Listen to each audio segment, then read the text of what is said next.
So it's the 20th today, isn't it?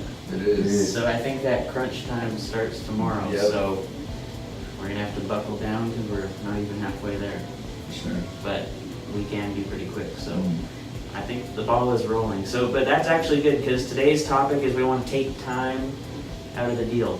So if we add too much time to anything, it's gonna add doubt to the buyer, and the longer a deal takes, the more chances it has for it to fall apart. So taking time out of the deal is what I want to talk to you guys about today.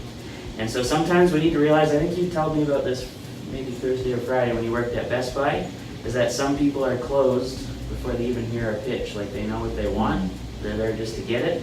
And sometimes it's a matter of just getting them what they want regardless of the price and trying to upsell them. And sometimes they just want what they want. So we have to keep that in mind sometimes when we're going to these calls or when people are coming in the door.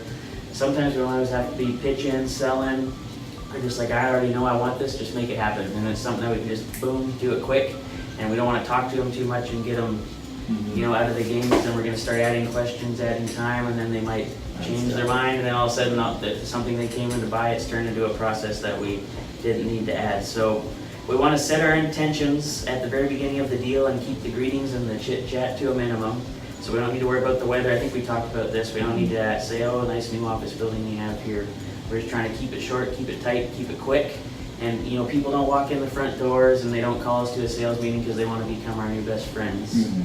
Right? They actually want us to come in there so they can help us, we can help them solve their problems. So, it's not bad to have a little okay here and there, but we don't want to be wasting a bunch of time. How's your dog doing? All that kind of stuff, because we're there to take time out of the deal, get their problem solved, and help them out. So that's something important I want to talk about today. So, Mr. Prospect, my intention today is get you the business cards that your firm needs to get you guys looking good. We're going to ask them the key questions. What are your current things you like and dislike about your cards you have now? When we design your logo, what are the key things that you want to see? What image do you guys want to express?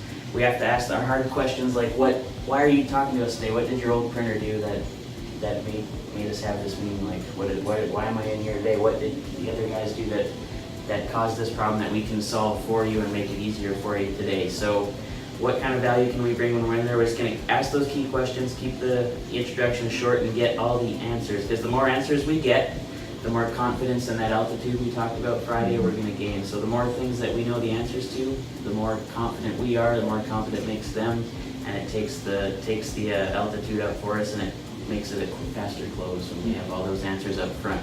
So the shorter we can complete that business cycle, the more efficient we're going to be, and the more, the quicker that we're going to get stuff done. They're going to be like, wow, these guys are good. So I think even with Noble, we did that pretty quick. Definitely. You went in there, you got what they wanted, you got the design to them, you got the order, and it's going to be done today. So that was a quick, nice, fast, clean cycle. Your Institute, Texan Cultures, they called, we got them the price in 20 minutes? And they said yes. Got them the proof the same day, I think.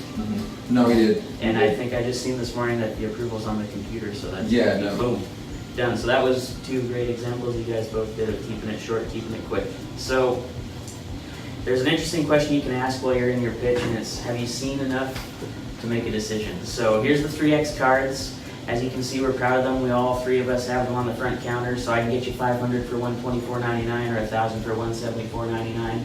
That's a little too rich for you. We can do the 16-point silk laminates, $589, $1,115. Have you seen enough to make a decision? We don't have to go through the whole thing, blah, blah, blah, blah, blah. Have you seen enough? Maybe they already seen enough. They don't need to hear about the $20 cards. They don't need to hear about the brochures quite yet.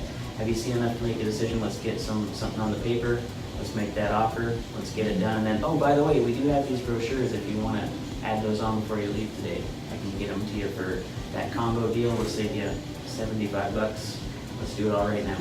So have you seen enough to make a decision? Is a good kind of thing, because they might say, oh, well, I was curious, or they might say, yeah, let's do it. So that's just a good kind of gets an answer, gets a response from them. So I like that one. Have you seen enough to make a decision? So we go through the sales pitch. That's not your nine word. No, that's in the follow-up. So that's a little something else when it's dead. I think I was listening to a Grant Cardone thing.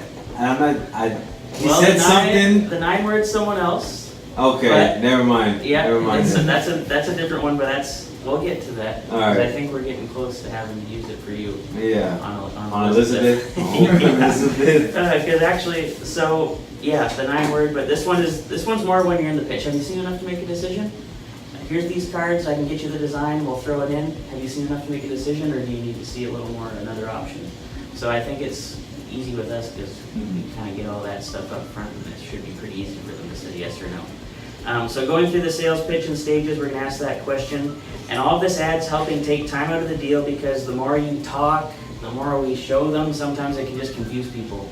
So, oh, I wanted this and I got 6 choices. What am I going to do? Actually, I should go back and talk to my people, because now I don't know which one I want. So sometimes we need to do that. It's feeling it out as you're in the pitch, but a lot of times that can just add time to the deal. So I was going to use Elizabeth as an example for you. So thinking back to how you're dealing with her from the very beginning at the bag drop, things seemed pretty positive. We were excited, but now that it's been 3 weeks, 2 weeks, Going on 3 as it weeks. goes longer, it starts to get a little less certain. Oh, so I still want her. We still want her, so I was gonna say, but at that first initial bag drop, things were exciting, things were going good, and it was good, but now the longer this deal's dragging on, it brings the certainty and that close factor down, because it's just that time is killing the deal. So we're not gonna quit on her, because we're gonna follow up till somebody dies, obviously. Exactly. But it would have been a lot easier if it went our way, we could have just closed it from the beginning, because it's getting less and less certain the longer that it drags out, the longer it goes on, the longer we have to wait. So that's just an example of how time. She knows time I is love it always good. when she fights. Yeah. And then another example of just having sometimes people are ready to go, like when I showed you guys the condo that I'm living at, I already knew I wanted to be in there, and the guy's like, well, why don't I show you around and show you all these, I was like, I don't need to see that, I know what I want. And if he's just adding time that I didn't want to add time, I just want to get it done. So there's lots of things that I found when I'm selling people, just know what they want.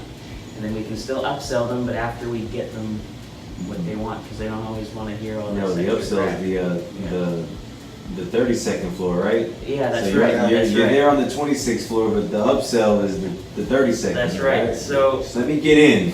And so yeah, we can just help them through, get them what they want, and then say, oh, at the end, well, I can add this combo in for you, let's do it. But you don't have to do it at the beginning and add time and add choices and slow everything down. So just because we're not certain that we've told them everything you need, sometimes they're already certain. So just because we aren't, they could be. So our one takeaway, the line I want you guys to remember today is that time kills all deals.